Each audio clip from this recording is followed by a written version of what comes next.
Disney is slowly changing the Walt Disney Studios park into Disney's Adventure World. Efteling gets ready for the opening of their new luxury hotel, and we'll catch up on some of the latest developments in other European theme parks right at the start of the 2025 season.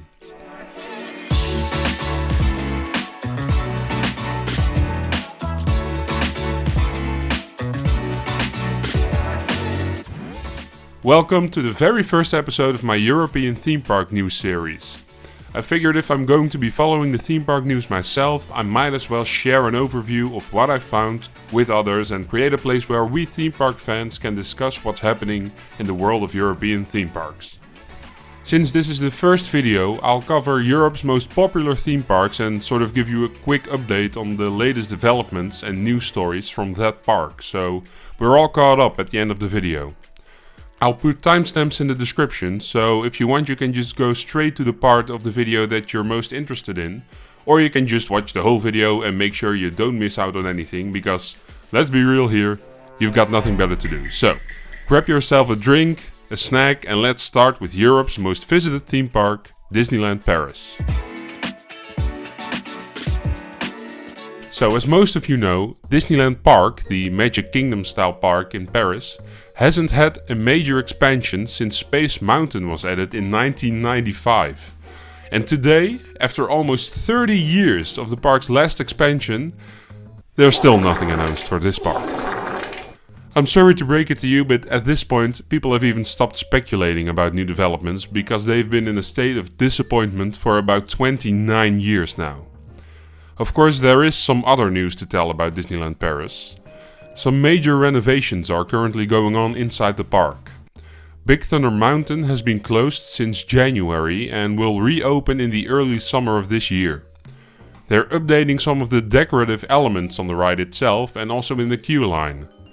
Fans were discussing the possibility of a complete retrack for the coaster, much like its American predecessor at Magic Kingdom, but that doesn't seem to be the case since the tracks are still in place and we're approaching April now, so that doesn't leave enough time for such major renovations. The Thunder Mesa riverboats will also be closed until the early summer. At the other side of the park, in Discoveryland, we find Hyperspace Mountain completely covered in scaffolding for what appears to be a much needed refurbishment on the exterior of the building. So far the ride has been operating during the renovations, and Disney hasn't really announced anything about these renovations, which has started rumors online about the possible return of the original version of the ride, Space Mountain from the Earth to the Moon, or the second version, Space Mountain Mission 2. In 2017 the roller coaster was changed into the current Star Wars themed Hyperspace Mountain. Over in Phantasialand we see some more scaffolding surrounding some of the facades of restaurant Au Chalet de la Marionnette. This might have to do something with the damage that was caused by the falling drones, which are now part of the park's new nighttime spectacular called Disney Tales of Magic. The drones can apparently fall onto the roofs of the buildings in Fantasyland because of technical difficulties or abnormal weather conditions. Fantasyland closes earlier than the rest of the park as a safety precaution. The Disney Tales of Magic show premiered at the start of this year, and it's the first show at Disneyland Paris where the buildings on Main Street are also part of the show by using projection mapping. The projectors have now been covered up by some additional theming on top of the buildings. For International Women's Day, the Mickey Mouse flower bed in front of the Disneyland Hotel was changed into Minnie Mouse and will remain that way for the month of March. Regular visitors might have also noticed that the Peter Pan float with the swinging ship has finally returned to the Disney Stars on Parade after it was removed for a technical failure over 2 years ago. Yep, Disneyland Paris is always in a real hurry to solve their problems. Okay, let's go over to the park next door, Walt Disney Studios. Which, that won't be its name for much longer. Of course, Disney has announced a major overhaul for this park, including a huge expansion and a retheme for some existing parts of the park. When the new area of the park, called World of Frozen, opens in 2026, the park will officially change its name to Disney Adventure World. There are multiple videos here on YouTube that will tell you all about the details of this overhaul and expansion. I'll put some links in the description, but in this video I'll just keep you up to date on the current situation of the park, which, at the moment is kind of a mess. The entrance area is being renovated and is set to reopen in the spring of this year, so hopefully we'll see some of those construction fences come down quite soon. Of course, Studio 1 will be renamed to World Premiere, and the interior of the building is also changing, so I'm excited to see what the end result will look like. The one at the top of the former Studio 1 building has been removed and now replaced with the Disney D. The plaza where the Friends statue used to sit is still covered in construction walls. This area will be renamed to World Premiere Plaza. The pavement is being renewed and the layout of this area will change, and all of this will reopen together with World Premiere in the spring. By the way, the fact that the Friends statue does not appear in the official concept art of this new area gives me hope that it might finally be placed where it really belongs, in the middle of Central Plaza over in the Disneyland Park. But of course, we can only hope. It's always been kind of a sad sight to see the Friends statue in Walt Disney Studios Park. Literally Disney's worst theme park ever, while one of their most beautiful theme parks is literally sitting right next door without a Friends statue. Anyway, the path that will lead up to the new lake area, which is called Adventure Way, is now getting some more decorative elements, especially on the paths where it will connect to Toy Story Playland. In the distance we can see that the exterior of the building for the new Tangled Teacups ride and the new Regal View restaurant and lounge are nearing completion. Even further back we can also see the new lake, where a big nighttime show will take place, and of course the world of Frozen. The exterior of those buildings have actually been close to finished for a while now. And the area will open in 2026, so I guess the ride on the inside is still very much under construction. Or it's just the French who like to take their time with construction projects. Earlier this month, Disney has also announced that they will open a new souvenir shop next to the Tower of Terror area, which used to be used for Fastpass machines. I think it's also part of the new World Premiere renovations because the layout makes more sense with a large shop along the new Adventure Way. I should also mention that Disney has announced that the next expansion along the side of this new lake in Disney Adventure World will be themed to the Lion King. The concept art shows a log flume ride coming down the famous mountain from the movie.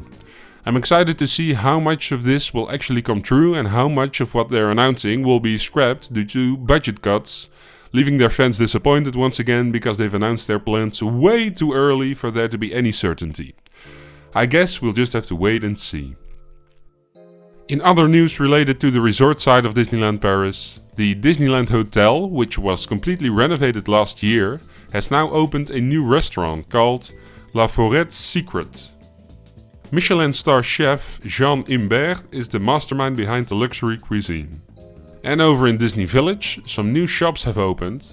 Disney Style and Disney Glamour are part of the restyling of Disney Village, and to be honest, I don't know what I think about this. The shops look like they could be anywhere and aren't really themed or anything, but to be fair, they're not inside a Disney park, so I guess it's okay. It just looks a little boring.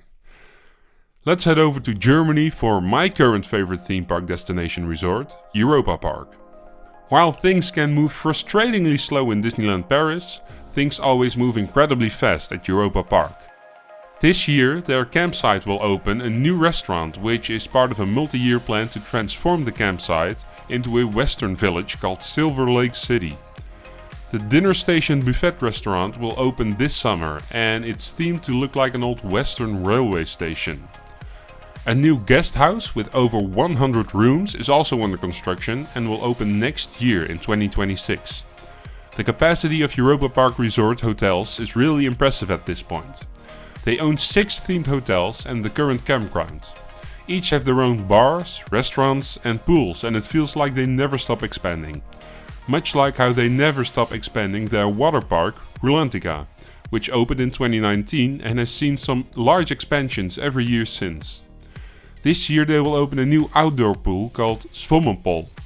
Rulantica is of course known for its swim-up bars, and this new pool will not disappoint for fans who like those cocktails or wise beers. Zwommenpool will open in the early summer of this year, and later they will also be adding a new restaurant, a themed play area for kids and an outdoor relaxation area, but no opening date has been announced for that just yet. Now this year has also marked the 50th anniversary for Europa-Park. And for this season they're opening a new ride in the area underneath the Food Loop restaurant. This was formerly an area that housed a preview video for Rulantica, but since Rulantica has been open for over 5 years, they redeveloped this space into Grand Prix Adventure. Of course, Ed and Edda are the mascots of the park. The ride itself is an interactive gameplay theater. You basically go around a circle and shoot at 3D screens like many other rides. Of course it's quite small, but they had limited space to work with here and it looks like a fun addition, but it seems like there are still some technical issues with the ride on its first operating days. This ride is also part of the promotion for Max Magic and Warner Brothers' upcoming animated movie called Grand Prix of Europe, which also features Ed and Edda Euromouse. For their 50th anniversary, Europa-Park has also introduced a new parade. The gift shop near the entrance has been updated, and this summer they will organize 2 events where the park will be open until midnight. So if you're planning a trip and you're interested, maybe check out their website. The dates for the events are July 12th and August 23rd of this year. I think it's also worth mentioning that Voltron Nevera, Europa-Park's latest rollercoaster, which opened about a year ago, has had some visitors complaining about a rattle while they were on the ride. The rattle has caused some discomfort for some people, but it seems not every ride vehicle has the same issues. Fans found out that some of the ride vehicles for Voltron have other tires which eliminate the problem, and they were hoping for the problem to be completely fixed at the start of this new season. But I've seen a user on Reddit talk about how the rattle is still there in some occasions, so I guess we'll just have to wait and see if Europa-Park improves on this during the season. But I have to be honest, I rode it twice and I never experienced any discomfort on the ride. Never noticed much of a rattle. But then again, I'm not that much of a rollercoaster expert, so I just thought I should mention it. Okay, now we'll head over to a park closer to home for me, Efteling. So of course, Dance Macabre opened in October of last year. For those of you who don't know, Dance Macabre is the first of its kind as a dynamic motion stage by Intamin. It's the successor of their old walkthrough attraction, Spookslot. I think so far the new ride is a success, but I haven't been to Efteling recently, so I still have to experience it for myself. Currently, Efteling is finishing up the construction of their new hotel, Efteling Grand Hotel. It's located right next to the entrance of the park. The exterior of the building is almost finished at this point, and they're building the interiors. The rooms will look like this. It's a bit of a modern take on the Efteling style, and I've seen many people complain about it online because it doesn't feel very Efteling-like, but then again, we Dutch people will always find something to complain about. I'm a bit on the fence about this one myself. I understand that they're trying to be a little bit more modern, but Efteling isn't modern. Efteling's style is sort of old-fashioned on purpose, and I'm not really sure if they should move away from that. Let me know what you think in the comments. By the way, if you've made it this far in the video, you should probably subscribe so you don't miss out on any future videos. Thanks. So, while the Efteling Grand Hotel is finishing up, what used to be the old Efteling Hotel will now be transformed into the Efteling Wonder Hotel. They've announced that this hotel will be more focused on a themed experience, so I'm hoping this is where they bring back the sort of old-fashioned style that I'm missing in the Grand Hotel. But we'll see. In fact, we'll see very soon, because the Efteling Wonder Hotel is set to open next month in April of 2025. Okay, so back inside the park, construction is also finishing up for the new fairy tale in the fairy tale forest, Princess and the Pea. This is a smaller addition to the park, but of course it's still very nice to see that the park is still expanding their fairy tale forest. It's just a small building, but in all the promotional materials, they've put the Efteling Grand Hotel in the background, so I think the hotel will actually serve as some sort of a backdrop for the scene itself, which is quite cool. One of the entrances into the fairy tale forest is actually quite close to the new Grand Hotel, and it looks like they're also updating the decor for this entrance. Currently, the Flying Dutchman is closed for its annual maintenance, and this year they've decided to take the time to change some of the decorative elements in the ride itself. Before the change, when the boat would stop at the base of the lift hill, guests would see a projection of Willem van der Decken appear in front of them. This effect apparently often caused some technical issues, so they've decided to remove that effect and change that part of the ride into a burning ship. This is the concept art for the new scene. Additionally, they are also adding a gift shop to the on-ride photo area in the exit of the ride. The Flying Dutchman will reopen next month, so I'll keep you updated on the end result. And last for Efteling, but not least, Aquanura, the water show, has received an update a couple of months ago. They've added these large lanterns around the lake. Those lanterns are actually part of the show because they have screens inside that change with the themes. I'll put a link to the full show in the description so you can watch it yourself. Then we head over to Phantasialand, where something exciting might be going on. We just have absolutely no idea what it is. In the quieter area of the park, near the entrance of Woostown, there is some construction going on. It looks like some of the foundations are for a building or something, but of course, Phantasialand likes to keep things a secret for as long as possible. It's like the opposite of what Disney does. For years now, Phantasialand has been trying to get more land for future expansions. They want to build more hotel accommodations in order to make the park more future-proof from a business perspective. Plans for a water park and a large theater were also on the table. There's just one problem: the local council doesn't want to give the park planning permission. In September of this year, there are apparently new elections for the local council, and Phantasialand sees that as an opportunity to get the new council on their side. Environmentalist organizations have also expressed their concern for the park's expansion and will most likely protest and try to stop the expansion from happening, even if the local council will approve the plans after September. Phantasialand's manager said recently that their plans are in perfect harmony with nature and the environment. In the meantime, the park still has at least some space to build a new ride in because the old Hollywood Tour dark ride has been removed some years ago now. So that space will very likely be one of their next big projects. Oh, and by the way, for the people who saw this video last year, Talocan has been completely fixed again, so it's safe to ride. Then we head over to Spain for news about PortAventura.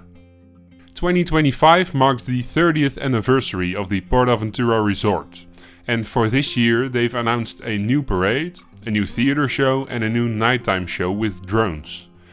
Also new for 2025 is the PortAventura tour experience.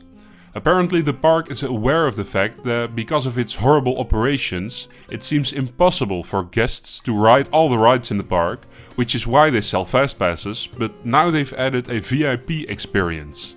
For just €299, you can get your own private tour guide who will take you through the park and lets you skip the lines for attractions, gives you access to seats for the park shows, and provides you with an included meal. So really, they're saying if you want to experience the entire park, you don't just buy a ticket, you buy a €299 tour guide to have an experience like any similar other theme park. During the summer season, it gets even worse because the park doesn't offer PortAventura tour experience. They offer the PortAventura summer experience, which includes everything from the normal tour experience, but on top of that you also get a cocktail during the nighttime show for the very attractive price tag of €379. I'm sorry for providing an opinion while I should just explain the news, but god I hate this park. Their operations are awful and the restaurants and bars are terrible, and they know it, but their solution is to upcharge you for trying to have a decent experience. I don't buy that, and neither should any of you.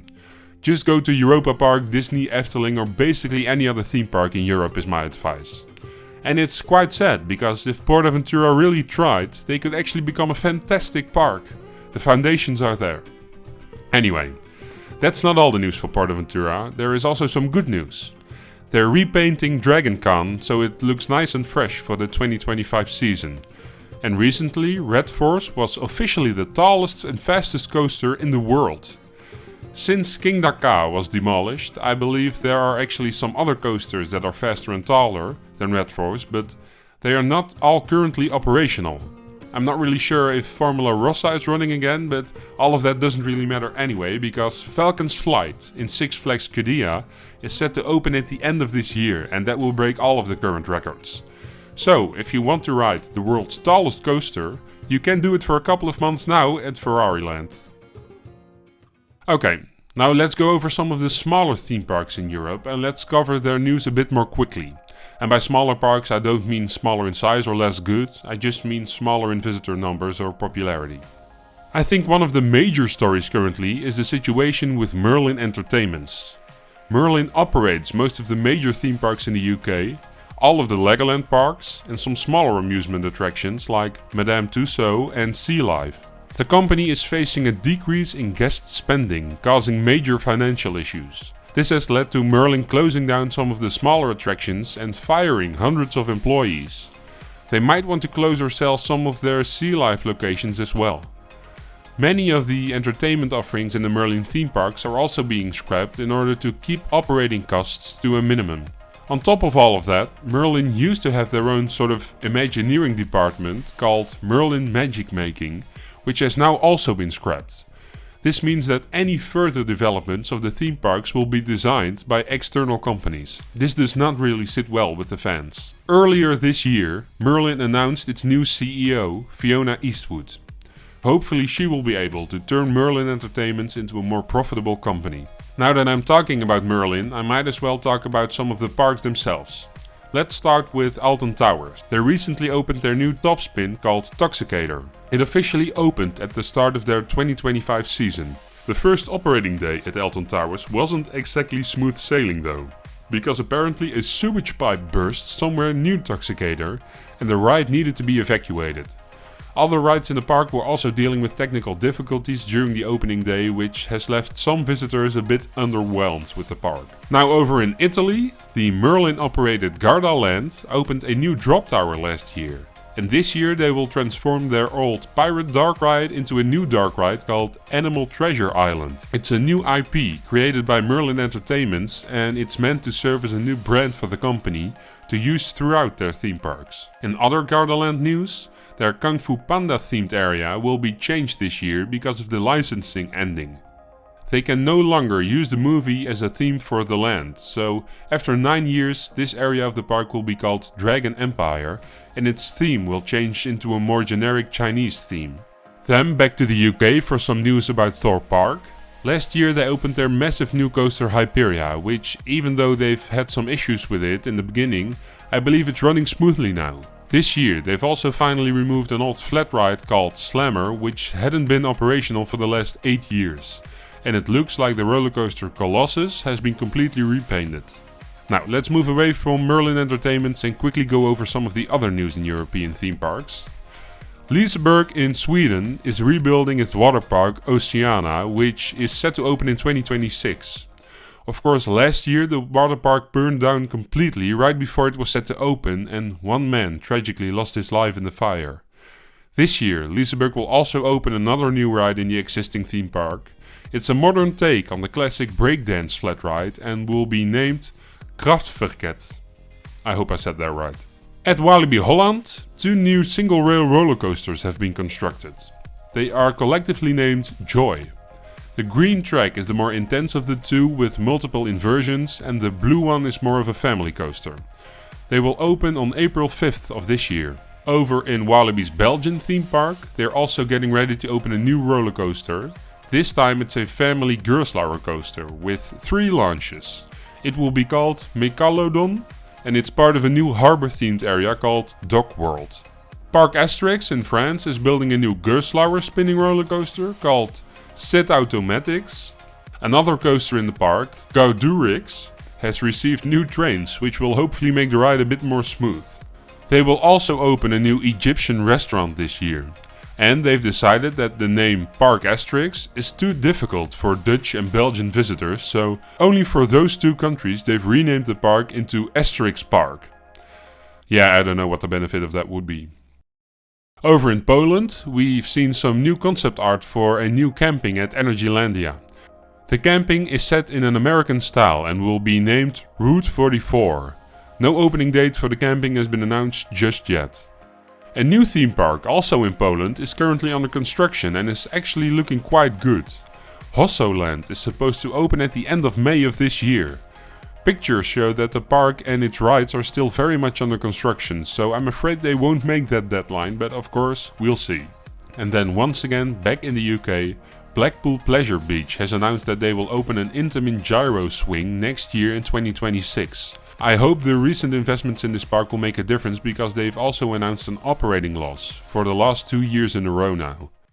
Okay, let's end the video there. I'm sure I've missed out on some other European theme park news, and if there's something I forgot, please let me know in the comments and I will make sure to go over it next time. For now, thanks for watching. Don't forget to subscribe for more and I'll keep you updated on European theme park news.